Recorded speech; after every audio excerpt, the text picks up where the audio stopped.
वालेकुम स्टूडेंट्स, उम्मीद है आप सब खैरियत से होंगे। तो आज हम बात करने वाले हैं साइन थीटा और theta approaches to 0 is equal to 1 पे। एक थ्योरम है जो एफएससी पार्ट 2 में है, फर्स्ट चैप्टर में। तो इस थ्योरम में काफ़ी स्टूडेंट को कन्फ्यूजन होती है कि ये किस तरह सॉल्व करना है। तो एक चीज़ आपने हमेशा याद रखनी है कि जब भी आपने कोई भी थ्योरम करने लगो तो सबसे पहली चीज़ तो होती है कि आपको समझ आना चाहिए उसका कंसेप्ट क्या है। कंसेप्ट तो हमें आ गया, उसके बाद जब हमने नेक्स्ट लेवल होता है कि हमने पेपर में सॉल्व करना है। तो जब पेपर में सॉल्व करना होता है ना, तब कंसेप्ट गया पार्ट में, हमें तब चाहिए टिप्स और ट्रिक्स। जितना ज़्यादा फोकस आपका टिप्स पे होगा ना, उतनी ज़्यादा आसानी से आप उधर सॉल्व कर पाओगे। जिस तरह मैंने अपनी पिछली वीडियो में बताया था कि आप जब कोई किसी भी फार्मूले को एक स्टेटमेंट में कन्वर्ट कर देते हो तो तब आपको फार्मूला कभी भी नहीं भूलता। जिस तरह हमारे पास ये पार्ट 1 में हमने किया था ऐड शुगर टू कॉफी, हमें नहीं पता चलता था कि कौन सी ट्रिग्नोमेट्रिक वैल्यू किस क्वाड्रेंट में पॉजिटिव है किस में नेगेटिव है। जब हमने ये कुलिया यूज़ किया हमें कभी नहीं भूला। उसके अलावा some people have curly brain, वो साइन थीटा की क्या वैल्यू होती है, कोस थीटा, वो सब भी हमने फाइंड कर लिया। इसी तरह जब थ्योरम करने लगो तो एक चीज़ अपने माइंड में बिठा लो कि हमें टिप्स की ज़रूरत है कि कब कौन सा क्या चीज़ यूज़ करनी, कैसे प्रूव करना है। समझ तो हमें आ गई है। तो उसी चीज़ को हम कवर करेंगे आज की इस वीडियो में। सबसे पहले हम बात करेंगे कंसेप्ट की। कंसेप्ट जब क्लियर होगा फिर हम नेक्स्ट एंड पे मैं आपको बताऊंगा, इसकी कुछ 3 टिप्स बताऊंगा। होल थ्योरम आपको सिंपल 3 टिप्स में आपका ये क्लियर हो जाएगा, उसके बाद कभी भी आपको भूलेगा नहीं। तो लेट्स स्टार्ट। जी तो स्टूडेंट्स, अब इधर देखो हमारे पास हमने ये प्रूव करना है limit theta approaches to 0 sine theta और थीटा इज इक्वल टू ये 1 होता है। तो इसमें सबसे पहले हमने ये डायग्राम देख लें। अगर आपके डायग्राम की समझ आ गई है ना तो ये सारा प्रूफ ऑटोमेटिकली हो जाएगा। तो इसमें क्या है, हमारे पास सबसे पहले है कि हमने एक यूनिट सर्कल कंसिडर करना है। Consider a unit circle. Unit circle जिधर भी आ जाए आपके जहन में एक बात आनी चाहिए कि यूनिट सर्कल का जो रेडियस होता है, रेडियस उसका ऑलवेज 1 होता है, उसका रेडियस 1 होता है। ये चीज़ आपने याद रखनी है। तो अब हमारे पास एक यूनिट सर्कल है जिसका रेडियस 1 है और उसका सेंटर एट O है। अब हमने सर्कल के ऊपर से कोई से 2 पॉइंट ले लिए A और B। इन A और B को जब हम एक डायरेक्ट लाइन से मिलाएंगे इन सब तीनों को, तो हमारे पास एक ये देखिए एक ट्राइंगल बन गई। ठीक है, अब हमारे पास असल में यहाँ पे 2 शेप्स बन गई हैं। एक हमारे पास AOB ट्राइंगल है और एक हमारे पास AOB सेक्टर है। ये देखिए, ये जो हमारे पास इस तरह करके हुआ ये सेक्टर को शो कर रहे हैं। तो एक हमारे पास AOB ट्राइंगल और एक हमारे पास AOB सेक्टर आ गया। अब थर्ड क्या हमने करना है कि हमने इसी को, ये जो हमारे पास लाइन ऊपर जा रही है, इसको हम बिल्कुल ऊपर ले जाना है, इसको भी ऊपर। तो दोनों जिस पॉइंट पे मिलेंगे हमारे पास, वो उस पॉइंट को हम कह देते हैं, लेट्स सपोज वो D है। तो अब देखो, अब हमारे पास एक ये ट्राइंगल बन गई, एक ये हमारे पास ट्राइंगल बन गया और एक ये सेक्टर बन गया। अब हमारे पास 3 फिगर्स बन गई हैं। सबसे पहले हमारे पास क्या है, एरिया ऑफ ट्राइंगल AOB का ट्राइंगल है। फिर हमारे पास सेक्टर AOB है, ये वाला सेक्टर है। फिर हमारे पास एरिया ऑफ ट्राइंगल AOD है। तो इसमें हमारे पास ये है कि सबसे कम किसका एरिया है, AOB ट्राइंगल का। उसके बाद किसका एरिया है, सेक्टर का। और सबसे बड़ी जो जिसका एरिया सबसे ज़्यादा है वो हमारे पास AOD ट्राइंगल है। अब यहाँ तक तो हो गया। अच्छा, अब हमने नेक्स्ट क्या करना है कि हमारे पास अब देखो area of triangle ABC। Triangle का जो फार्मूला होता है वो होता है हमारे पास half length multiply by width या हाइट, सॉरी। तो अब हमारे पास इधर क्या आ जाएगा कि हाफ ये OA हो गया हमारे पास, जो हमारे पास लेंथ होती है। तो लेंथ हमारे पास इसकी क्या है, ट्राइंगल OAB, इसकी हमारे पास लेंथ जो है वो हमारे पास OA आ गया। और BC हमारे पास, अब देखो हमने BC क्यों लिए, देखो अब हमने इसकी हाइट लेनी है। तो हाइट यहाँ से तो नहीं ना ले सकते, ये वाली तो हाइट हो नहीं सकती। तो हमने ये एक अपनी तरफ से ड्रा कर लिया BC पॉइंट। क्यों? क्योंकि ये हमारे ट्राइंगल की हाइट है, हमें हाइट चाहिए थी, तो ये हमने खुद से ड्रा कर ली BC। तो हमारे पास ये फार्मूला बन गया।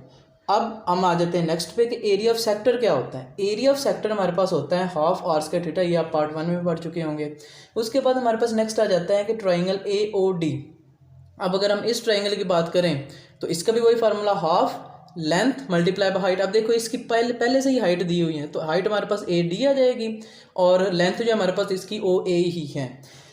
अब देखो हमने क्या करना है कि हमने सिंपल यही प्रूफ, ये जो फार्मूलाज आए हैं इन्हीं के अंदर वैल्यूज़ पुट करनी है। और हमारे पास ये जो है कि हमारे पास सबसे कम एरिया किसका है, उससे ग्रेटर, इसमें हमने इक्वेशन सारी है, सॉरी फार्मूलाज पुट करने, हमारे पास आंसर आ जाएगा। तो OA तो हमें पता है किसके इक्वल होता है, 1 के। BC का नहीं पता। इसी तरह इधर R का तो हमें पता है 1 आ जाएगा, थीटा है वो वैसे ही रहेगा। और इधर OA हमारे पास 1 हो जाएगा और AD का भी हमें नहीं पता। अब हमारा नेक्स्ट टारगेट क्या है कि BC की वैल्यू निकालना और AD की वैल्यू निकालना। बुक पे ये स्टेप पहले किए हुए, आप बेशक ये बाद में कर लें, इस तरह समझने में आसानी होगी, तो आपका वो क्वेश्चन रॉन्ग नहीं होगा। तो ये अक्सर स्टूडेंट क्वेश्चन करते हैं कि यहाँ पे हमने साइन थीटा ही क्यों यूज़ किया, कि हम कोई और चीज़ भी तो यूज़ कर सकते थे। तो देखो कि हमें असल में चाहिए बी सी की वैल्यू। तो अब अगर हम cos थीटा यूज़ करें तो उसमें हमारे पास क्या आ जाएगा कि उसमें हमारे पास ओ सी भी आ जाएगा। तो हमारे पास हमें ओ सी नहीं चाहिए, हमें असल में वो वैल्यूज़ चाहिए जिनकी हमें वैल्यूज़ पता हों। जिस तरह हम ओ बी हैं, ओ बी तो हमें पता है 1 के इक्वल है। अगर हम cos थीटा की बात करें इधर, तो cos थीटा किसके इक्वल होता है भला? बेस ओवर हाइपोटेनियस, ठीक है ना।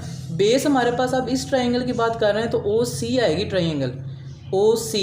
तो ओ सी का तो हमें नहीं पता कि ओ सी क्या है, ओ ए का पता है। तो ओ ये cos थीटा भी नहीं यूज़ करेंगे, tan थीटा यूज़ करेंगे तो उसका भी हमें नहीं पता चलेगा कि। लेकिन हम जब sin थीटा यूज़ करेंगे तो दो वैल्यूज़ आएंगी, एक वैल्यूज़ तो हमने फाइंड करनी है और दूसरी वैल्यू हमें गिवन है कि ओ बी किसके इक्वल है?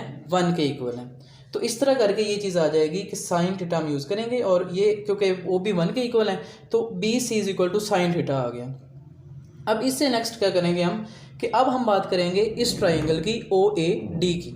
तो इसमें भी हमने सेम ये रीज़न है कि हमने tan थीटा क्यों यूज़ किया, क्योंकि हमारे पास इसमें ऐसी दो वैल्यूज़ आ रही है जिसमें एक तो गिवन है और दूसरी हमने जो फाइंड करनी वो दोनों हैं, ठीक है। और ओ ए उसका हमें पता है वो हमारे पास 1 होती हैं और ए डी उसका हमने फाइंड करने, ए डी क्या होती हैं तो वो हम इस तरह करके इसमें ओ के ए की वैल्यू पुट करेंगे। तो ओ ए तो हमें पता है 1 है, तो बाकी क्या रह जाएगा? A D. ए डी इससे क्या आ जाएगा हमारे पास? ये tan थीटा आ जाएगा। अच्छा, तो अब देखिए हमने जो वैल्यूज़ निकाल ली थी, अब उस इसी इक्वेशन में हम वो सारी वैल्यूज़ पुट कर देंगे। तो हमने बी सी की क्या वैल्यू निकाली थी? sin थीटा, और ए डी की वैल्यू निकाली थी tan थीटा। तो अब हमने इसी इक्वेशन में पुट कर दी।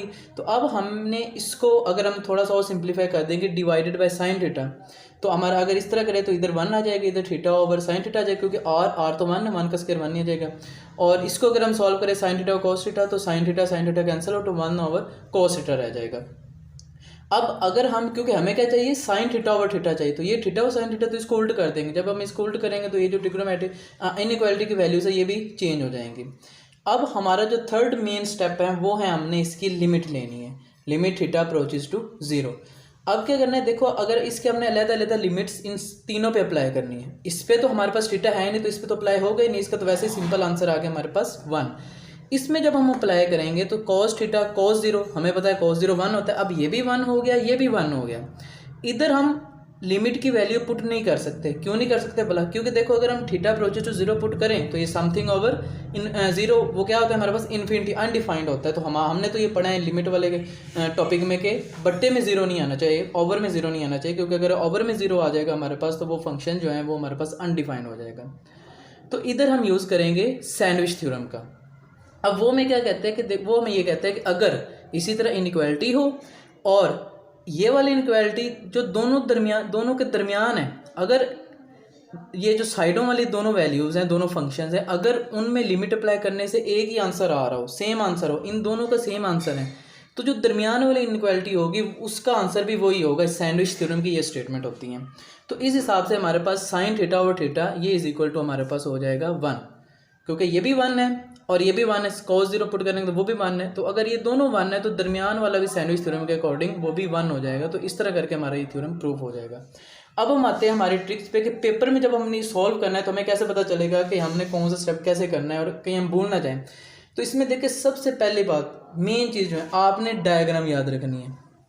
सबसे पहला स्टेप ये होगा, डायग्राम याद रखनी है। डायग्राम के बाद आपका जो मेन स्टेप आएगा दूसरा, वो आएगा कि इन सब के डायग्राम देख के पहले तो आपने ये लिख लेना है कि सबसे एरिया ऑफ ट्राइंगल सबसे छोटा है, फिर एरिया ऑफ सेक्टर उससे बड़ा है और सबसे बड़ा एरिया ऑफ ट्राइंगल, ये तो आपने लिख लिया।